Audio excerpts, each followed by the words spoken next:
เอาคาใหม่ซึ่งพี่น้องนั่นเองครับเนาะมันได้ก็มีคอมเมนต์อันนึงครับพี่น้องคนนั้นรีปันฟังเต้ๆวาๆครับพี่น้องนะข้าก็เลยว่าหันกับคณะก้อยกา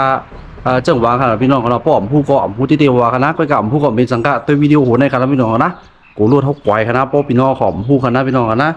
ไอ้มีคอมเมนต์อันนึงคณะคอมเมนต์ไว้ว่าไอ้น้ำมันไฮโดรลิกนั้นเอามาใส่น้ำมันปลีเข้าจ่องไรในเขานะพี่น้องนะหามหน้าพี่น้องคณะหามหน้าหยาคณะมันเจอคณะพี่น้องนะอ่ำไรคณะอ่ำไรสีคณะมันมีน้ำมันไผ่น้ำมันมันคณะพี่น้องนะอ๋อน้ำมันไผ่น้ำมันมันคณะพี่น้องคณะหยาคณะหยาคณะอ๋อ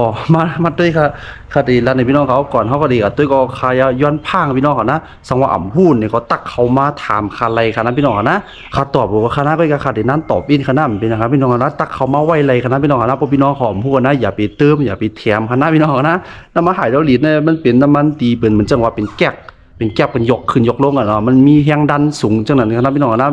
แต่มีแรงดันนะครับพี่น้องเนาะอันนั้นคณะพี่น้องคณะเป็นเจอใส่กันคณะเพราะว่าน้ำมันปลีเขาเนี่ยมันจะมีน้ำปลาของมันคณะพี่น้องนะมีน้ำปลาของมันมีน้ำมันปลีของมันคณะพี่น้องนะมาเต้ค่ะอ๋อในค่ะพี่น้องนะในอันนี้มันติมีไหนคณะพี่น้องนะน้ำมันปลีกมันก็เป็นของน้ำมันปลีกคณะพี่น้องคณะอย่าไปใส่โลกกันคณะน้ำมันปลีกของน้ำมันปลีกถ้าเป็นมีไอ้รวดเป็นมีก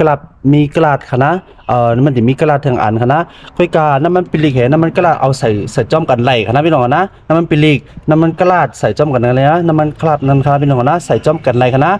เพราะว่าใส่น้ำปลากาหือเนี่ยมันเตรียมไว้กันในคณะพี่น้องกันขนาดไอ้นะฮะนะครับมันเทียมมาตอบสี่คณะพี่น้องนะสองพี่น้องเขาซื้อมาเนี่ยก็มันมีน้ำปลาคณะ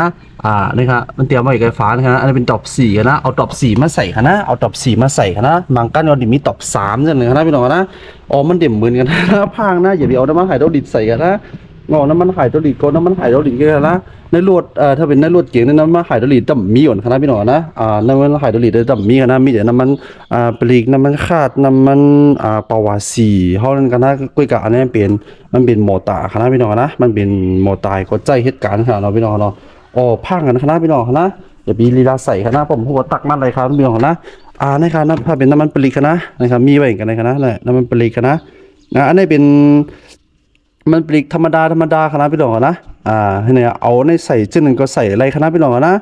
อ๋อผมจะว่าพี่น้องเขาตีเลยเอาน้ำมันไฮโดรลิกใส่ได้อ่ำไรล่าพี่น้องเขาอ่ำไรล่าคณะพี่น้องนะถ้าพี่น้องเขาอ่ำหู้เนี่ยก็ตักเขามาไหลค่ะนะพี่น้องค่ะนะอย่าไปละใส่ค่ะเพราะค่ะอันนี้ก็เป็นฟังพี่น้องเขานะ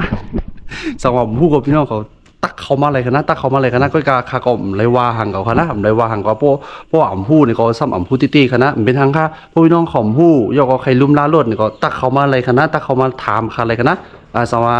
บขาตันเนี่ยก็เขาติดต่อปันคณะพี่น้องนะก็การคดีนั้นตอบบินก็ตักเขาไว้หน่อยนะคดีมาตอบปันนี้ค่ะเอาข้ามไปสูงพี่น้องเขาตั้งเซงค่ะปันฟังกันคณะปันฟังกันค่ะไปสูงค่ะ